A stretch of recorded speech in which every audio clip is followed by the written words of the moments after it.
Olá, somos alunos da Universidade Federal do Piauí, da disciplina de Embriologia, e nesta aula falaremos a respeito do desenvolvimento do aparelho faríngeo. Bom, o aparelho faríngeo ele é formado por arcos faríngeos, bolsas faríngeas, sulcos faríngeos e membranas faríngeas. E essas estruturas embrionárias elas vão contribuir para a formação da face e do pescoço. Nessa primeira parte, vamos nos ater aos componentes dos arcos faríngeos. Os arcos faríngeos eles vão ser formados a partir do início da quarta semana, com a migração de células da crista neural até a região da cabeça e do pescoço. Ao final da quarta semana, já conseguiremos visualizar a formação de 4 arcos, lembrando que o primeiro arco será responsável pela formação dos primórdios da mandíbula e da maxila. Internamente, o arco faríngeo ele é formado por ectoderma e internamente por endoderma, além de ser composto também por um eixo de mesênquima, que é o tecido conjuntivo embrionário. Bom, o arco faríngeo típico ele vai conter uma artéria que vai se originar do tronco arterioso do coração, vai passar pela faringe primitiva até a aorta dorsal. Também será composto por cartilagens, que vai formar o esqueleto desse arco, também por nervos e por componentes musculares. Então, só lembrando, por artérias, cartilagens, nervos e componentes musculares. Aqui nessa imagem só mostra um embrião de 4 semanas e meia, onde podemos observar que a saliência maxilar, a saliência mandibular, onde em conjunto formará o primeiro arco, aqui o segundo arco faríngeo, uma depressão ectodérmica chamada cio cervical, que é formada com o crescimento do segundo arco, onde recobre o terceiro e o quarto. Aí forma essa depressão chamada cio cervical. Bom, a partir desse momento, vamos falar a respeito dos derivados dos arcos faríngeos. Aqui nessa imagem, mostra os derivados das cartilagens dos arcos faríngeos. A primeira cartilagem do arco faríngeo, o primeiro arco faríngeo, irá formar o osso martelo e a bigorna. Também irá formar o ligamento anterior do martelo, o ligamento esfenomandibular e também a mandíbula primitiva. Já o segundo arco formará também esse osso do ouvido, que é o estribo, o processo estiloide do osso temporal, o ligamento estiloiódeo e também o corno menor do ociódio e a parte superior do corpo do ociódio. A cartilagem do terceiro arco formará o corno maior do ociódio e a parte inferior do corpo do ociódio. Já o quarto e sexto arcos faríngeos formará as cartilagens faríngeas, com exceção da epiglote, que será formado pela eminência hipofaríngea. Nessa segunda imagem, mostra os derivados musculares dos arcos faríngeos. O primeiro arco faríngeo é responsável pelos músculos da mastigação, aqui representado pelo masseter, osso temporal e aqui miloióide. O segundo arco ele formará músculo da expressão facial. Aqui tem alguns exemplos, como o orbicular dos olhos, o frontal, o músculo bucinador, o orbicular dos lábios. O terceiro arco formará o músculo estilofaríngeo, somente. E os músculos do quarto e do sexto arco formarão aqui os músculos faríngeos.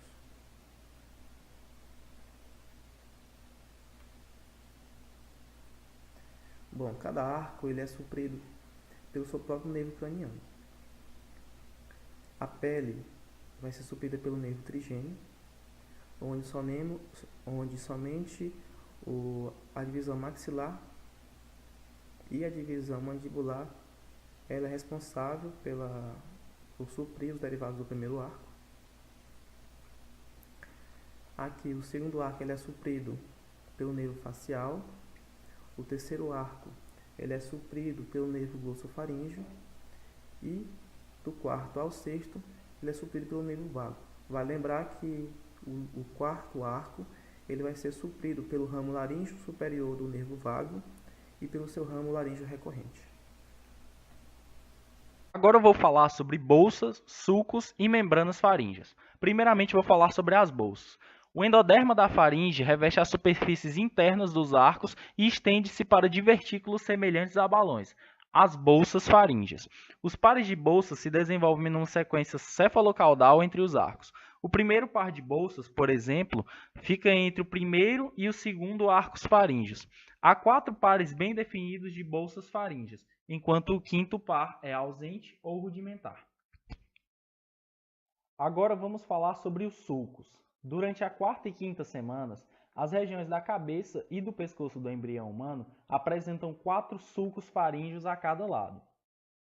Estes sulcos separam os arcos faríngeos externamente. Agora vamos falar sobre as membranas faríngeas. Essas membranas se formam onde os epitélios dos sulcos e das bolsas se encontram. São 4.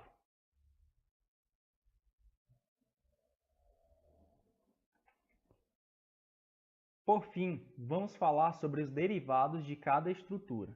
A primeira bolsa faríngea origina a tuba auditiva. A segunda bolsa faríngea originará a tonsila palatina. A terceira bolsa faríngea dará origem a 2 estruturas, as glândulas paratireoides inferiores e o timo. A quarta bolsa faríngea dará origem também a 2 estruturas, as glândulas paratireoides superiores e o corpo último branquial. Os sulcos faríngeos, localizados externamente às bolsas, darão origem a outras estruturas. O primeiro sulco faríngeo dará origem ao meato acústico externo. O segundo, o terceiro e o quarto sulcos faríngeos darão origem ao seio cervical. Das 4 membranas faríngeas, apenas a primeira dará origem a uma estrutura reconhecível no indivíduo adulto, que será a membrana timpânica. Por fim, essa imagem objetiva auxiliar a situar anatomicamente os derivados das estruturas citadas e descritas anteriormente.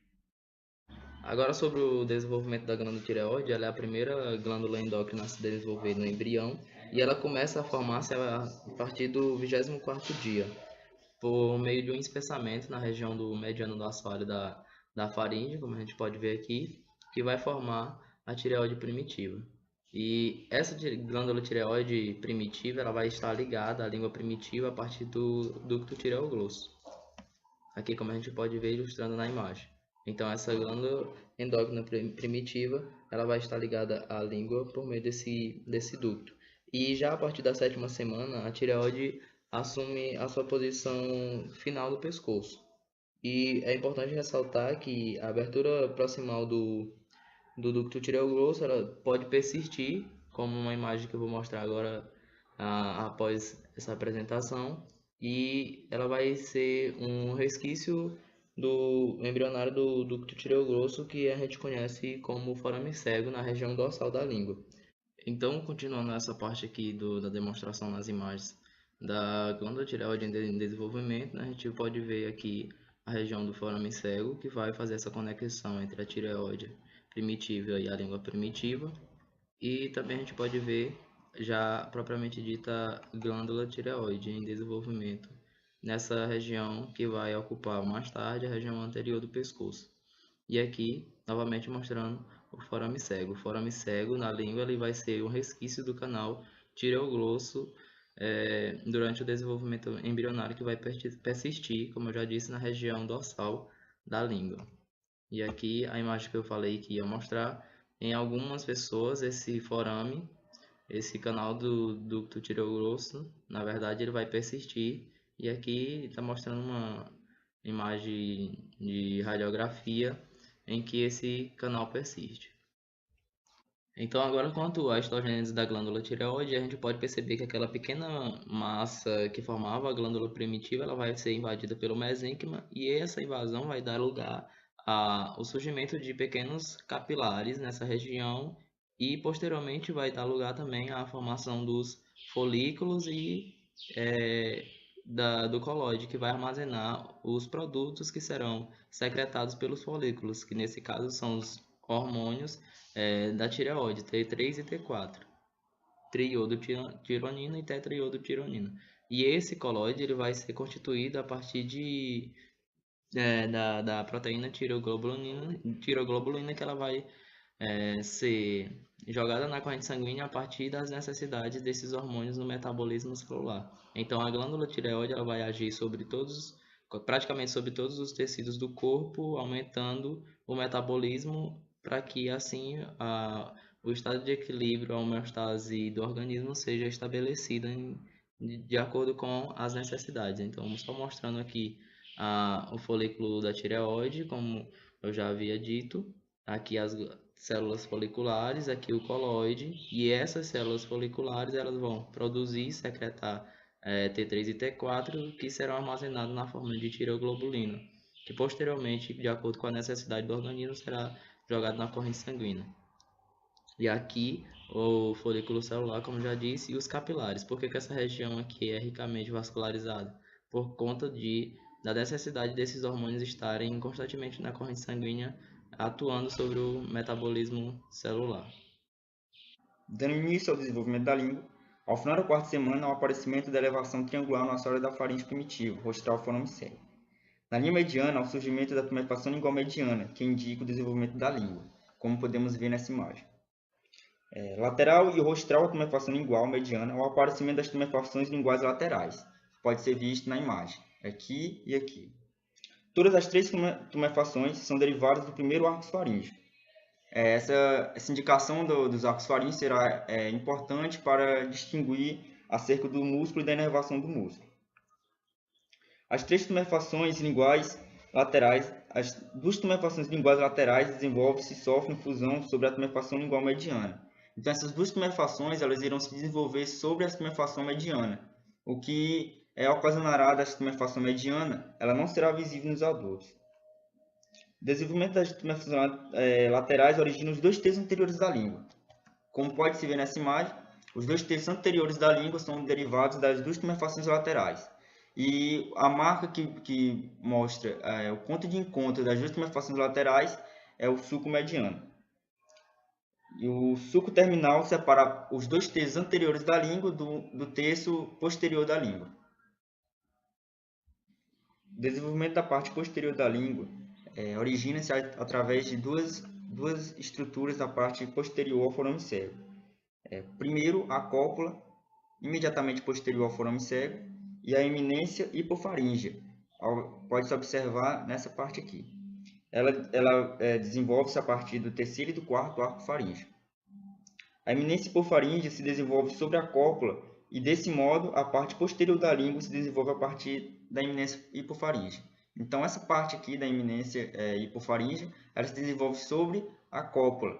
E, desse modo, o que a gente pode observar da parte posterior, após a formação total da língua, é apenas a parte da eminência hipofaríngea. Então, aqui para mostrar, após a língua já formada, percebemos que toda essa parte posterior, o terço posterior da língua, tanto essa parte aqui já da orofaringe, ela se desenvolve a partir da eminência hipofaríngea.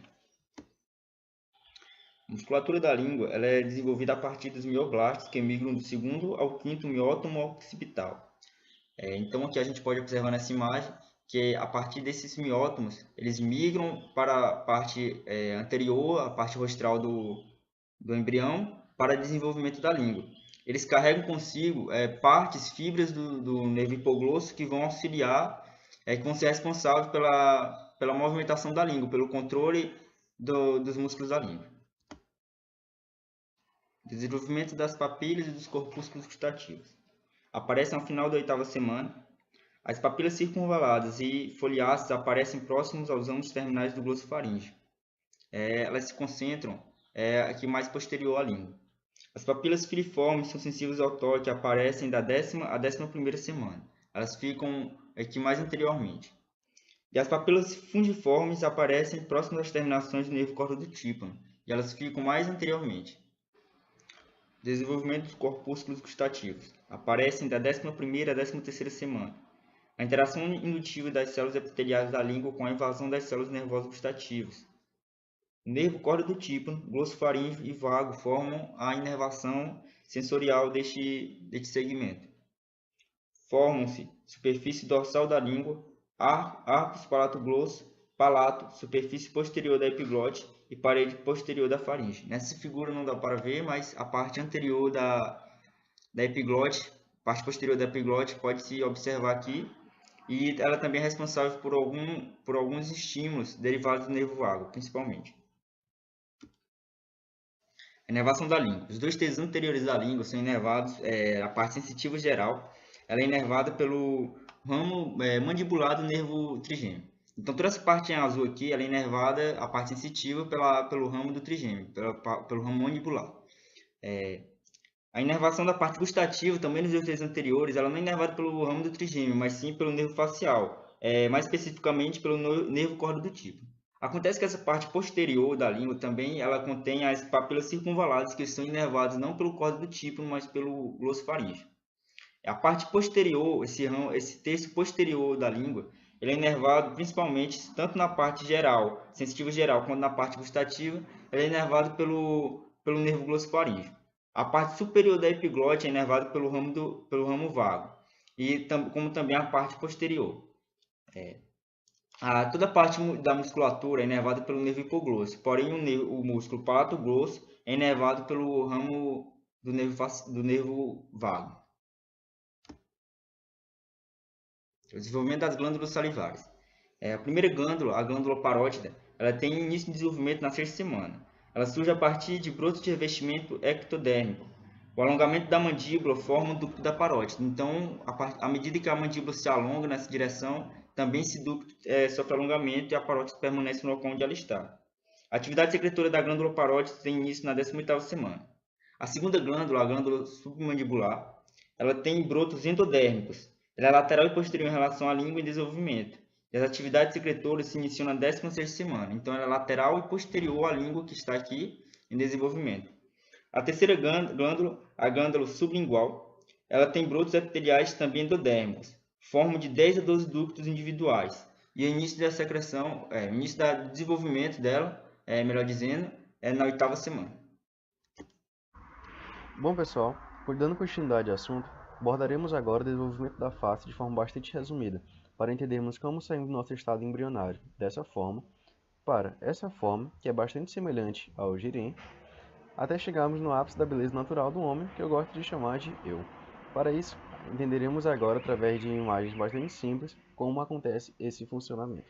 Bom, através da indução do prosencéfalo, da zona ectodérmica frontonasal, desenvolvimento dos olhos, abordaremos agora e veremos como surge o primórdio da face, que surge ao longo, em volta, na verdade, do estomedeu, que é o primórdio da boca.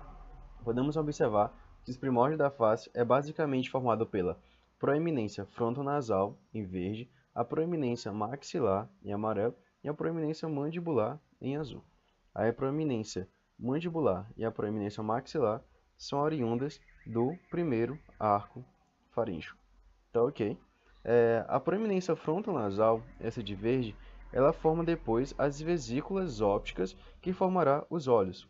A parte frontal, que é demonstrada aqui pelo mouse, que está passando agora em cima, formará a testa, e sua parte nasal formará o estomedeu, como podemos observar essa cavidade, e posteriormente o nariz.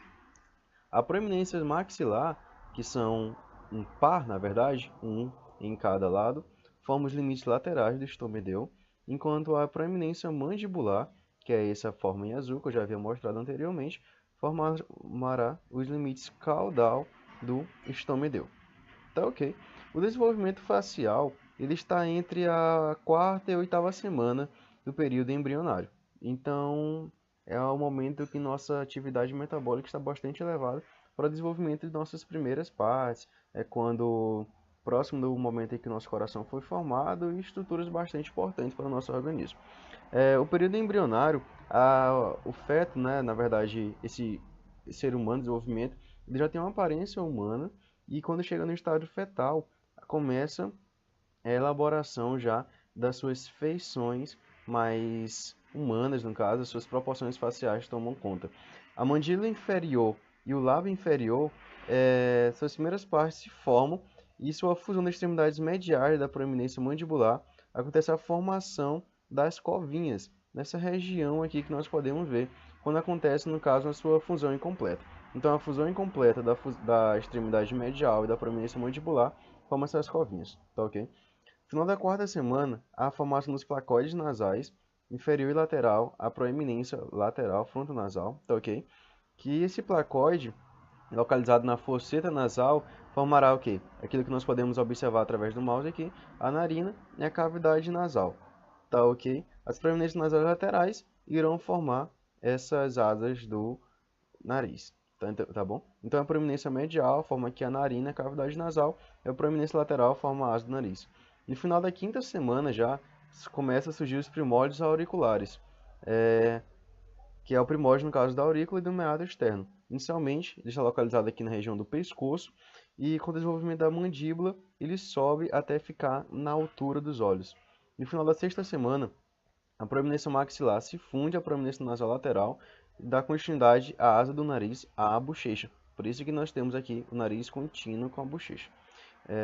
Isso é bastante palpável no nosso organismo, tá ok?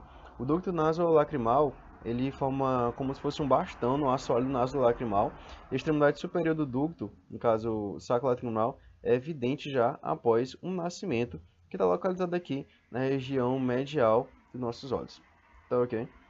Então, no final da sexta semana, já forma a lâmina lábio-gengival, se desenvolve e forma o suco gengival entre os lábios e a gengiva. Por isso que nós temos essa pequeno filtro aqui, né, acima do nosso lábio superior, tá ok?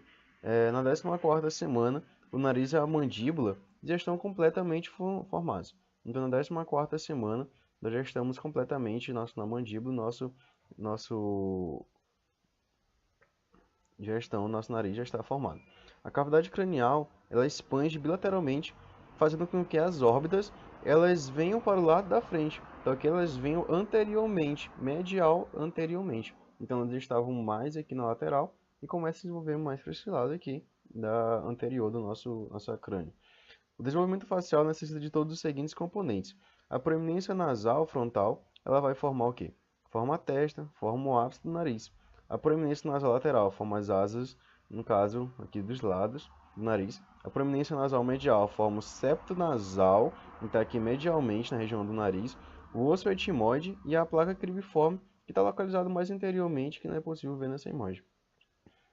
Para a passagem, no caso, dos nervos olfatórios, que são os nervos que permitirá a sensação quimiotática do nosso nariz. A proeminência maxilar forma a região das bochechas superiores, localizada aqui em amarelo, e do lábio superior. E a proeminência mandibular forma o quê? Forma o queixo, forma o lábio inferior e forma a região das bochechas. Tá ok? Espero que vocês tenham entendido essa parte, pessoal.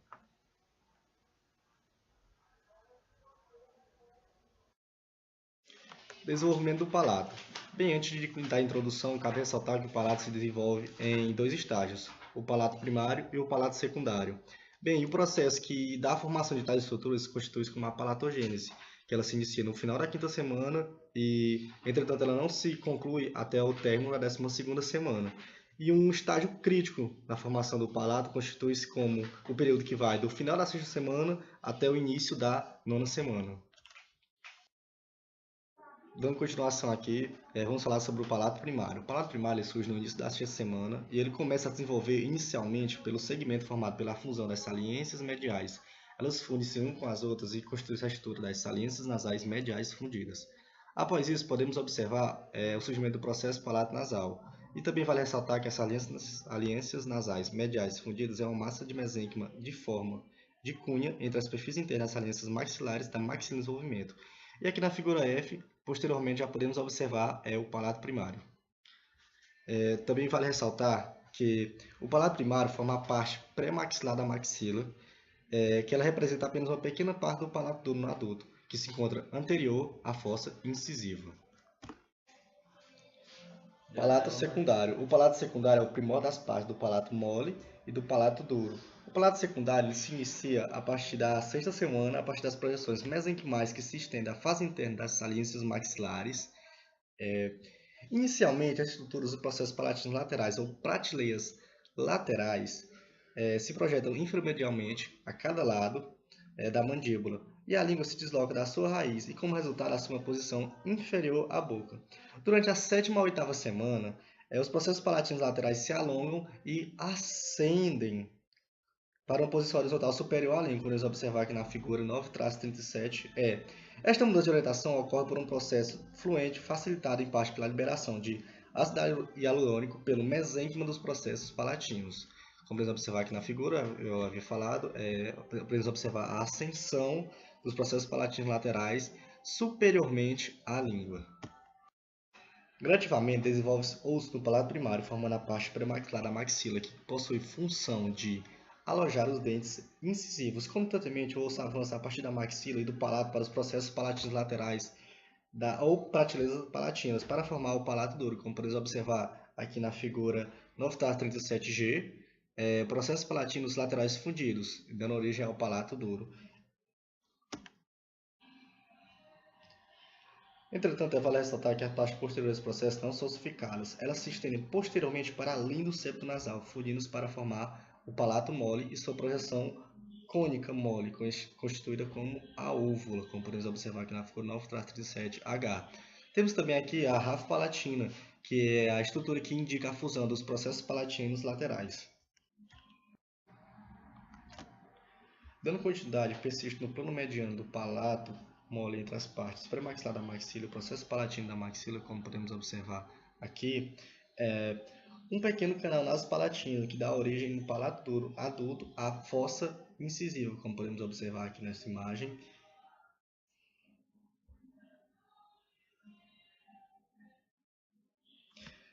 Que constitui-se como uma abertura comum dos pequenos canais incisivos direito e esquerdo, uma sutura irregular, que corre da fossa incisiva para o processo alveolar da maxila, entre os dentes incisivos laterais e caninos.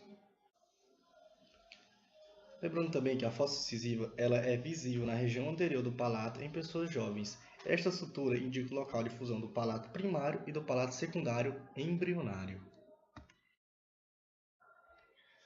Também vale ressaltar uma estrutura importante do desenvolvimento embrionário do palato mole, o septo nasal. Como podemos observar aqui nessa estrutura, na figura 9.37b, que desenvolve-se com um crescimento para baixo a partir da base interna das saliências nasais mediais fundidas.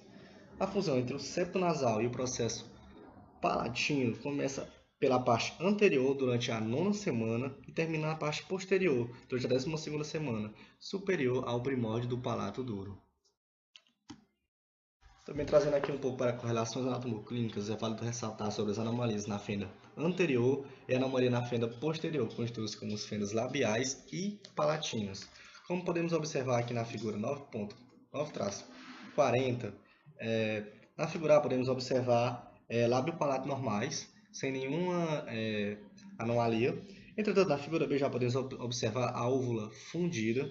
Na figura C, podemos observar uma fenda unilateral do palato posterior e na figura D uma fenda bilateral do palato posterior.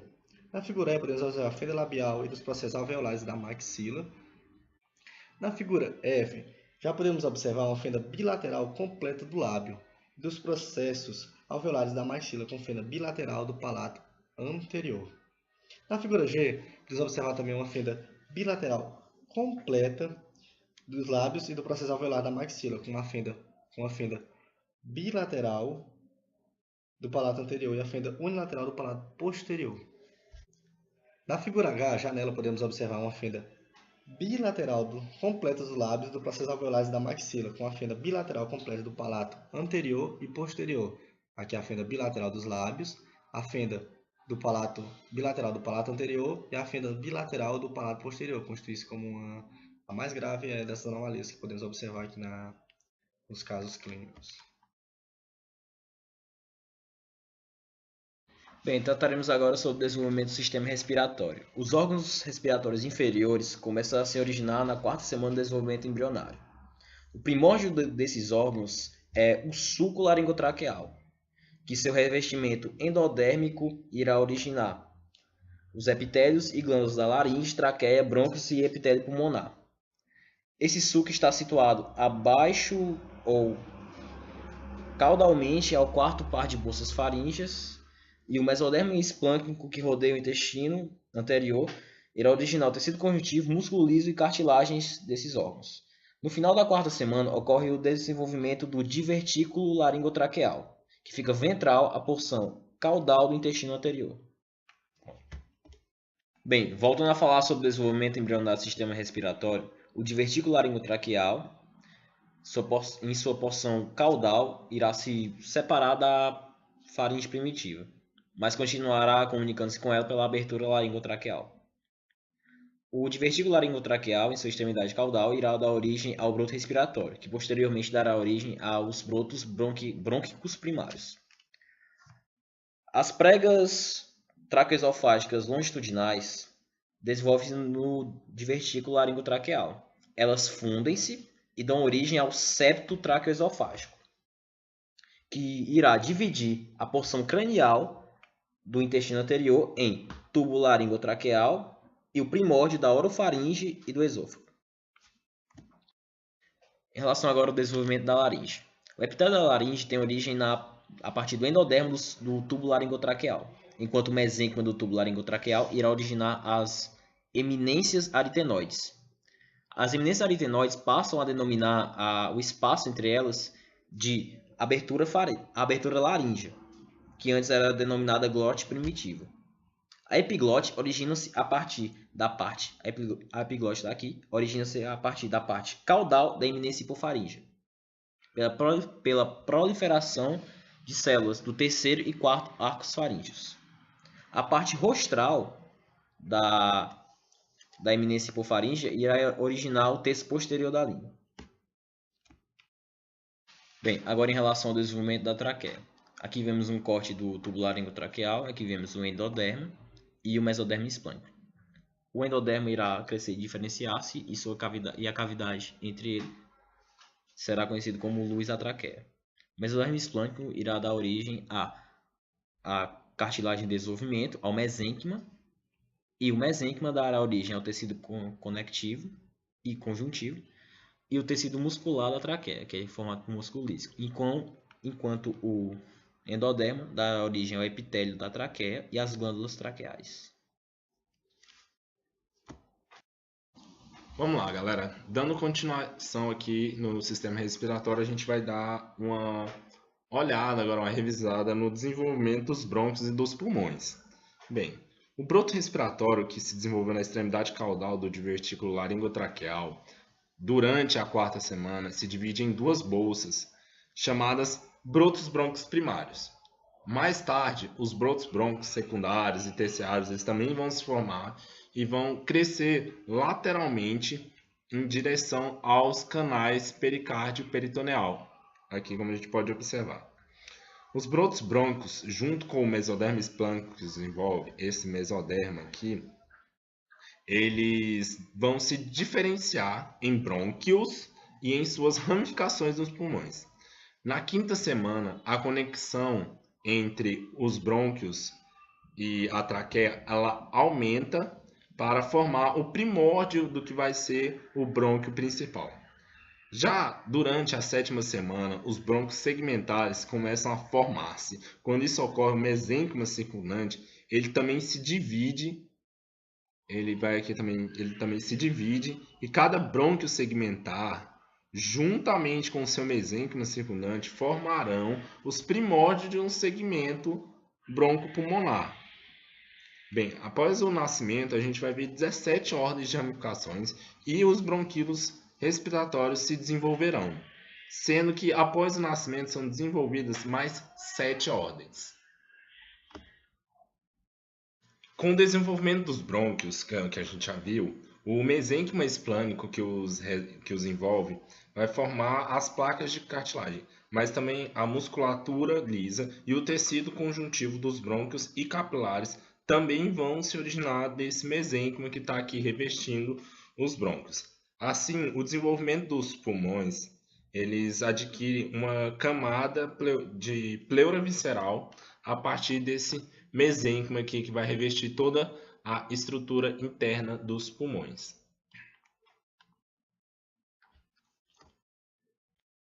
Bem, seguindo aqui com o nosso estudo sobre o desenvolvimento do sistema respiratório, a gente vai falar agora sobre a maturação do pulmão. A maturação do pulmão ela vai ser dividida nesses 4 estágios que a gente está vendo aqui nesses cortes histológicos do pulmão, né? O primeiro estágio vai ser denominado período pseudoglandular. Ele vai da 6ª à 16ª semana e nele os pulmões em desenvolvimento se assemelham muito a uma glândula exócrina, como a gente pode observar aqui na imagem. Por isso ele vai receber esse nome de pseudoglandular, porque os pulmões em desenvolvimento que vão se assemelhar histologicamente, lógico, né, a uma glândula exócrina. Bem, no final desse período, quase todos os principais elementos do pulmão estão formados, exceto aqueles envolvidos com trocas gasosas. Sendo assim, não vai ser possível um feto sobreviver se ele nasce antes desse período, né? Porque não é possível as trocas gasosas. Bem, seguindo o período pseudoglandular, a gente vai entrar no período canalicular. Esse período canalicular, como a gente pode observar aqui, ele vai da 16ª semana à 26ª. Nesse período, os segmentos craniais dos pulmões amadurecem mais rapidamente do que os caudais e a luz dos brônquios e dos bronquíolos terminais tornam-se altamente vascularizada. Então a gente pode observar aqui, os capilares que estão se proliferando nessa região.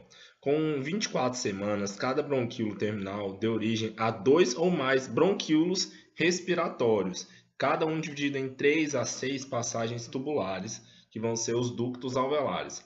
A respiração ao final desse período vai ser possível, pois a formação de alguns sacos terminais de paredes delgadas já vão ser encontradas nesse pulmão primitivo aí, nesse estágio.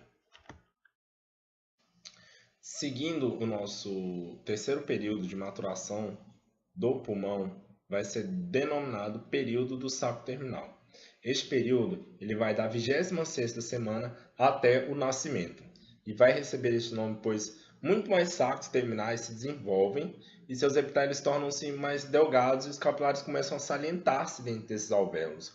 O contato íntimo entre as células epiteliais e endoteliais também vai estabelecer a barreira hematoaérea, que vai possibilitar as trocas gasosas.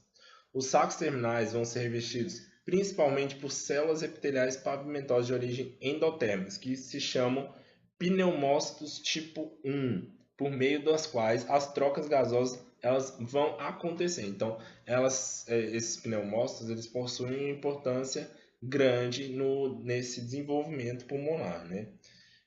A rede capilar vai se proliferar no mesênquima em torno dos alvéolos, como a gente pode observar aqui, o número de capilares ele aumentou em relação aos períodos subjacentes e há um desenvolvimento ativo e concomitante dos capilares linfáticos.